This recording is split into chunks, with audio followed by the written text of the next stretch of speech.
আসসালামু আলাইকুম প্রিয় দর্শক, আজকে আমরা বানাবো ফুচকা। আপনারা খুব সহজেই খুবই অল্প উপকরণ দিয়ে ফুচকাটি তৈরি করতে পারবেন। প্রথমে আমাদের ডালগুলো সিদ্ধ করে নিতে হবে ভালো করে। এরপর এই প্যাকেটের ফুচকাটা ভেজে নিতে হবে। তারপর টক বানানোর জন্য একটি কাপে তেঁতুল নিতে হবে। পরিমাণ মতন পানি নিয়ে নেব। এরপর মরিচের গুঁড়া দিয়ে দিব পরিমাণ মতো। আপনারা ঝাল বেশি খেতে চাইলে বেশি দিবেন, আর নইলে কম দিবেন। আমি একটু বেশি মরিচের গুঁড়ো নিয়ে নিলাম। শুকনো মরিচের গুঁড়ো চাইলেও আপনারা দিতে পারেন। এরপর এটা ভালো করে মিক্স করে নিতে হবে। একটু স্বাদ মতন লবণ দিয়ে দিলাম।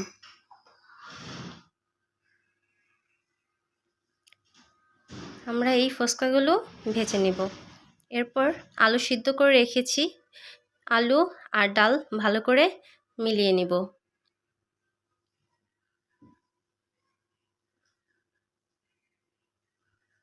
দুটো ভালো করে একবারে মিশিয়ে নেওয়ার পরে মশলা দিয়ে দেব। প্রথমে আমরা ধনেপাতা কুচি দিয়ে দিলাম, কাঁচামরিচ কুচি দিয়ে দিলাম, পেঁয়াজ কুচি দিলাম, শসা দিয়ে দিলাম, এখন চাট মশলা দিলাম। এরপর আমরা সবগুলো উপকরণ ভালো করে মিশিয়ে নেব। এরপর ফুচকাগুলো ভেঙে এক এক করে ভিতরে মশলাগুলো ভরে দিব। তাহলেই হয়ে যাবে আমাদের আজকের ফুচকা। আমার এই চ্যানেলটি নতুন, আপনারা সবাই প্লিজ সাবস্ক্রাইব করে দিবেন।